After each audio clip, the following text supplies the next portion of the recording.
يا نمت جاجم تبلا ومججو ميشانك أخلاق حال بريفتشو فكرة إسلام ما قلبي رايبسچو سجالچو لغينتو في جالچو كنا برباچي سي أخلاق. السلام عليكم ورحمة الله وبركاته. أشمار كفوني هردفتوتا في كبجمتوتا جالتمتوتا channel كيا كم جرتو نجاح سنين جنة أركم بكم waan haarawaa walitti deebinee jirra fiidiyoo haarawaan walitti deebinee jirra kunis maaliyoon anjettanii hojii harkaati kana dura namootni beekaa hojii harkaa akkan sufraa hojjedhe achumarratti sufrarraa waan hafee jira hojii jechuudha meeshaa sufraa gubbaa taa'u waan takka waan hafee jira arra sanin amma dura waqtii qabaadhe hin dalayne waan ta'eef sanin qabadhee dhufee hanga dhuma sagantaa kiyyaatti na waliin tura. ما الفرق بينهم؟ وانا ما حسيت كذا وانا ما كذا تقلل كذا وانا تحسيت كذا طريق السنة بدك تتكلم سلامة قامت ما تفلنا الدكتور يا خامو السلام عليكم ورحمة الله وبركاته الدكتور جاننا فايا أولمو أكم جلتني لايك شير نبرارا ألان فايا أولمو وانا متلو قلو بنتي وان بريدا تكون نوري انتو دارا فيديو تيني هنگا دمان نولارا لايك شير سبسكرايب نبرا يوم هزوف دينتي أنس إسيوجين هزوف مكاسة في دمي مريم بيبو أيه مكاسة في النادي الله هنا كبيرة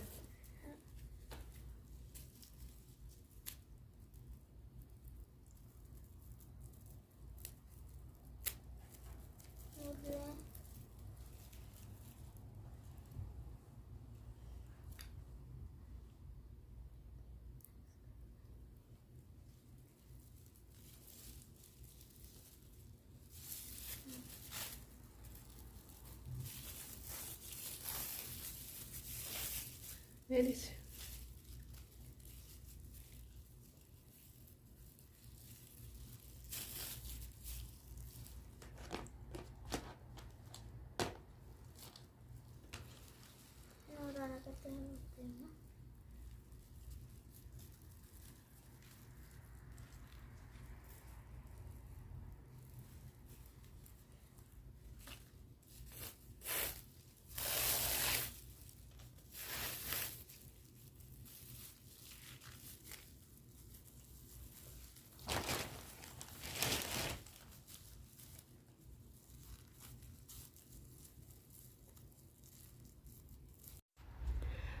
silaa gisee waan kana dalaganii fiidiyoo gara duubatti deebistee ifirratti yoo deebisuu baatan hedduu namatti tola maaliif sa'a kanatti jechuudha waan kana sinna siraatan qalbii isirratti deebistee dalaguu barbaachisa fooxaa sattaratu maali yaani hedduu nama dhibaa jechuudha maaliif kan ta'eenyus mana keessanii ho'aa waan ta'eef kanaafuu hedduu nama dadhabsiisa ammoo wanni akkan fiidiyoo ofitti as garagalchee akka guutuu mul'adhee waraabuu na godhe amma dura waa'ee suuraa dalagee irratti nama hedduutu jechuudha koomentii jalatti wanni kun dhugaadha somaatu dalagee hin amanne dhugaa wanni kun fiidiyoon kun keeti moo kana maati nama hedduun naan jee sababa kaniitiif waan kanaas bahee dalaguu mudadhe amma fiidiyoo kana hanga xumuraa akkanumaan waraaba hanga dhuma sagantaa kiyya na waliin tura wayis irraa barattu waan ta'eef akkasiin isin jaa obboleeyyan kiyya kun amma adii gubbarra marsee fixeetiin jira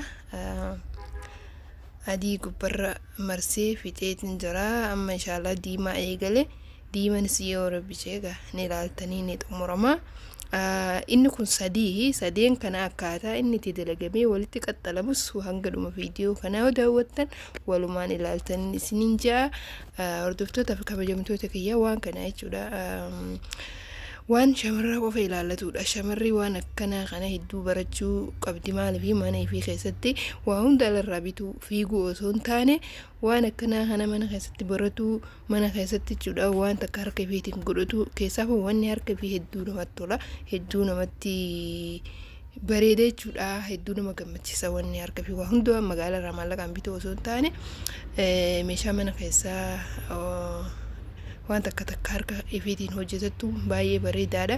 Siniifuu meeqa shamarran keenya sirritti na daawwadhaan isiniin jaa. Kan beeknes dabalannaa isinii ta'a, kan beektanis barumsa jechuudha. Kan beektanis dabalannaa isinii ta'a, kan hin beeknellee ni barattanii.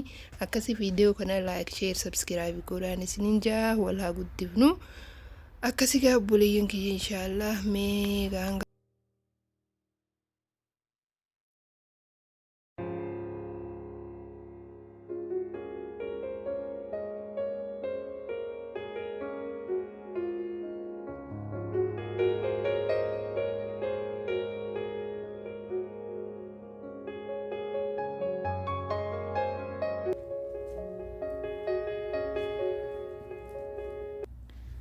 wow, baay'ee namatti tola dhugaa rabbii. Dhugaa dubbachuuf baay'ee namatti tola. Mee warri nutti tole jettan yaada keessan koomentii jalatti na barreessaa isiniin jaa. Akkuma kanaan dura nu jajjabeessaa turtan koomentii jalatti yaada babbareedaa naaf kaa'aa turtan, ammas akkasumatti yaada keessan nin eegaa. Yaada keessan naaf kaa'aa isiniin jaa. Yoo dogoggorri jiraate bakka kana dogoggortee jirta sirreeffadhu naan jecha inshaallah obboleeyyan kiyya hedduu isin galatoomfadha, hedduun isin kabaja. Dhugaa rabbii jajjabinni keessan baay'ee namatti tola. Akkasuma ammas siniifatinaadha jajjabinni keessan akka na waliin ta'uu hanga dhumaa isin gaafadha. Akkasii gaa obboleeyyan kiyya kunoo viidiyoon kiyya kana fakkaata. Kuni sufuraadha. Sufuraa amma dura dalagee walirratti jechuudha. Sufuraa amma dura viidiyoo irratti agartanii jirtanii, garuu meeshaa kana walirratti xagmiin akka bareedu jechuuf hin gabbaasee viidiyoo irratti. Akkasii meegaan ilaaltanii dhugaa dubbachuuf baay'ee namatti tola baay'ee jechuudha. Akkasii meegaa viidiyoo kana hanga xumuraa daawwadhaati. Yaada keessan koomentii jalannaa barreessaa. Kuni kani wardaati. Fakkeenyaaf wardaa keessa yoo feete wayitii barcaadha mikaa zubaalaa achi keessee waan takka mandiila zubaalaa waan takka keessatti gattarbullee ni dandeessa. Ammoo san ta'uu baatus wardaa godhachuus ni dandeessa akkuma barbaadde jechuudha. Akkasii gaa dhugaa rabbii baay'ee wanni harka fi baay'ee namatti tolaanii garuu baay'ee natti tole.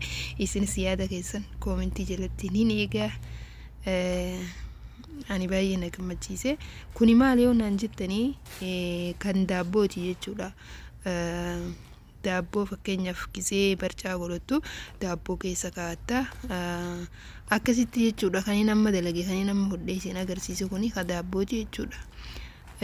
Daabboo haala minaaminii kana keessa kaa'atta jechuudha. Akkasii kan inni ammaan tana godhaa jiru kun kamandiilaati. Kamandiilaati akkuma agartan kunoo amma durallee agartanii jirtanii walirratti akka tagmii ta'u walirratti akka deemu jechuumaa fi gabbaase malee kana dura agartanii jirtan isin haaraa miti. Wanni haarawaa kan masoobii fakkaatu kana qofa jechuudha. Masoobiidha fakkaata akka afaan biyya keenyatti gaa masoobii biddeenaa ni beektan gurguddoo sanii ni fakkaata malee sanii miti. Kuni ka daabbooti. Wayitii barcaa godhattu barcaa keessatti daabboo buskuutii minaamin keessa godhattee akkasitti barcaa keessaa godhuu ni dandeessan sinjaa.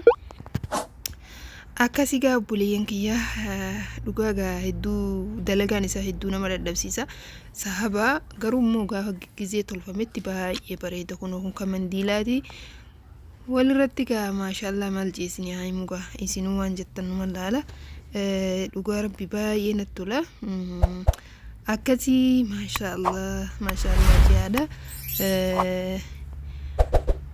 Hedduu natti tole akka fayyatti hedduu natti tole ifumarraa maashaallah jiha.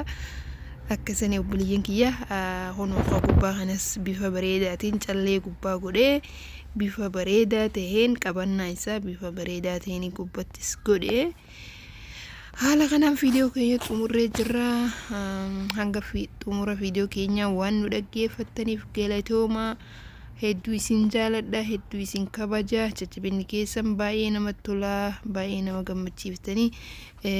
Haaluma kanaan itti fufaa ammallee nu jajjabeessaa isiniin jenna akka waan bareedu waan guddaa qabannee dhufnu.